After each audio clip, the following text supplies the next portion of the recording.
So there was once a holy man who was very poor and lived in a remote part of his country. And as poor as he was, he understood that worship involved some sacrifice on his part. So food was his scarcest commodity. So every day, right before his quiet time and prayer and meditation, he put a small dish of butter up on the windowsill as his offering to God. And one day, after he placed the butter on the windowsill, his cat came and ate the butter. Now, to fix this, he began to tie the cat to the bedpost each day while he was in his time of worship, of prayer, and meditation. In time, the man became so revered that he gathered many disciples and followers who joined him for a time of worship. And after the man died, many generations later, his followers would place an offering of butter on the windowsill before their time of worship. And furthermore, each one had a cat and tied the cat to the bedpost during the time of worship. It became their tradition. Now, traditions can enrich faith and life. They provide structure and discipline. They can be gifts to the community. Wikipedia says that tradition is a belief or behavior passed down among groups of people or society that has a symbolic meaning or a special significance with origins in the past.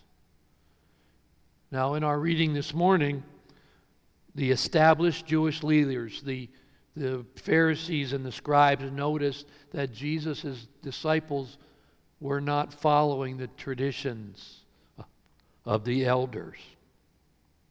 They were not in compliance, because tradition and ritual always provides proper action. And his followers were not doing what they are supposed to be doing. So they rightly raise an issue. They say, why do your disciples not live according to the traditions of the elders, but eat with defiled hands? We're not talking about hygiene. The reference has to do with following tradition, of purity practices, of ritual cleansing.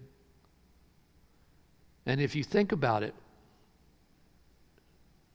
if you think about the purpose of purity practices, it actually indicates how one knew who belongs and who does not belong, who's in and who's out. So on a certain level, the Pharisees and the scribes are questioning where Jesus belongs, since his people are not following the tradition. So Jesus is a pretty bright guy, and he stays within a tradition that they can understand. So he quotes Isaiah, and he says, you honor me with your lips, but your hearts are far from me. And he says to them, you're basically you're not getting it. You're saying the right things, but your hearts don't seem to be in it. And I know you don't mean what you say. And what does he call them? Hypocrites. Word derived from the Greek term meaning actor. A hypocrite is one who pretends.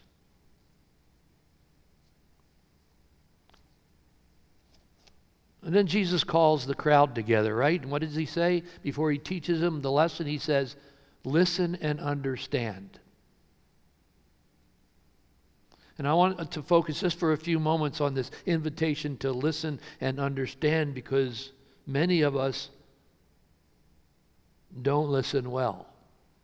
We listen for what we want to hear.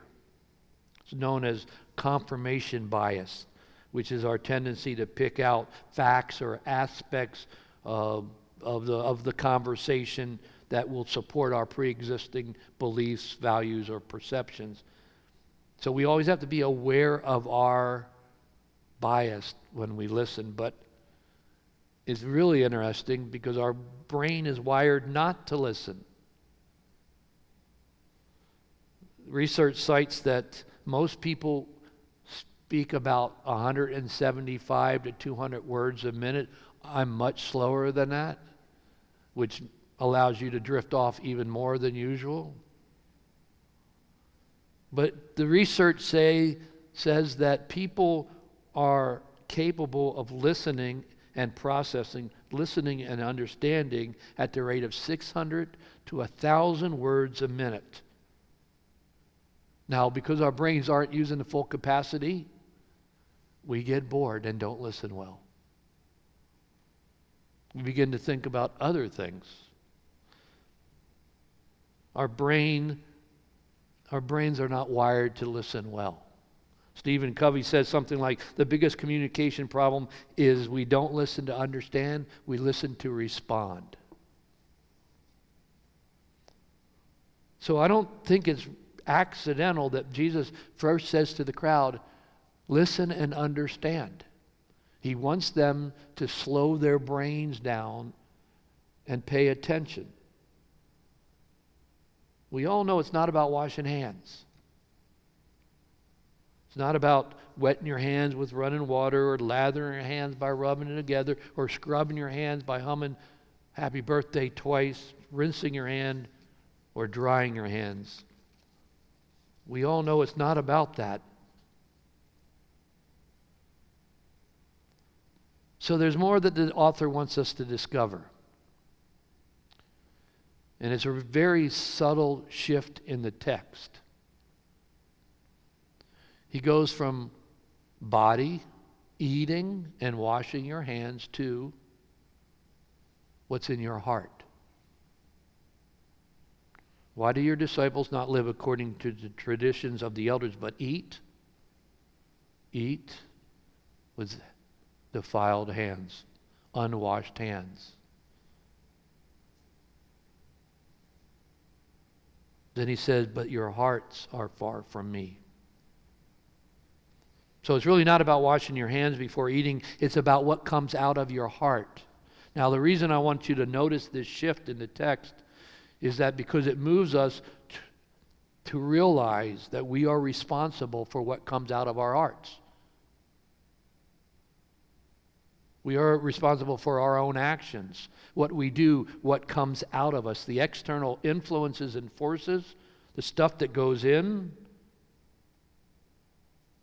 is not the issue unless you let the external affect your thoughts and words and actions. The stuff that happens to you and to us does not have to negatively affect our reaction. Someone's stupidity in word or action does not have to affect and ruin your whole day. No one has that kind of power over you unless you give it to them. I'm responsible for what comes out.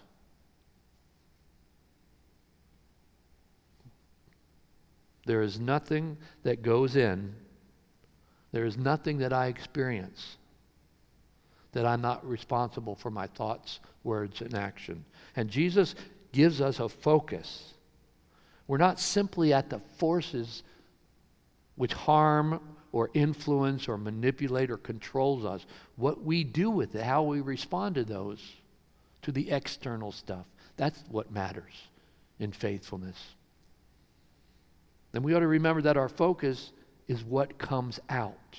And Jesus desires for us that we hold on to the goodness of life and lose the things that defile.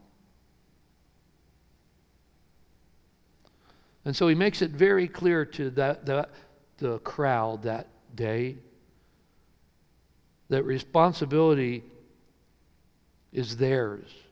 What they choose to keep in their heart, what they choose to protect and grow within is their responsibility. When we are responsible for what we nurture, what dwells upon us, what we cultivate in our hearts. I read that the evil things that Jesus names in today's reading are those things that harm and destroy and compete with the seeds that Christ plants within us. And Jesus names them as evil thoughts: fornication and theft and murder, adultery, wickedness, deceit, licentiousness, envy, slander, pride, and folly. We do not have to be swept away by the actions that disrupt God's intention and blessings for us. And if we look closely at each one of these actions that Jesus identifies, if we look closely and we broke them down, each drive out a sense of selfishness.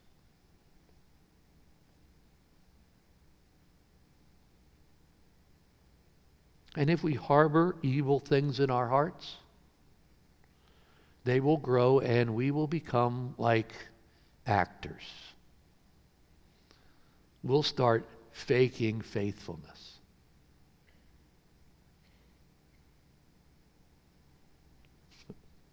There was once an old grouchy elder who was teaching a Sunday school class, and he wanted to help the students understand what a Christian was. So he asked them a question. The elder said, "Why do people call me a Christian?" There was some silence. And then one of the boys spoke up and said, "Maybe it's because they don't know you." We have to be intentional not to harbor evil things in our hearts. And as we do that, we cultivate a deeper faithfulness, equipping us not to be reactive when the big events or the little e events occur. But if we let the external stuff contaminate our reaction, we just simply can't be as faithful as we want to be. How does Paul say it? "For I do not do the good I want, but the evil I do not want to do is what I do." Jesus knows what harms us and invites us to keep, nurture, and grow the things within that leads us to a deeper faithfulness. Watching our own thoughts, what we nurture within, the things we harbor, the habits we keep, and even the automatic responses to the things that provoke us is our responsibility. It is my responsibility. And let me invite you to remember, there is nothing outside a person that by going in can defile. But the things that come out are what defile. So, my dear friends, let faithfulness come out and always respond with goodness.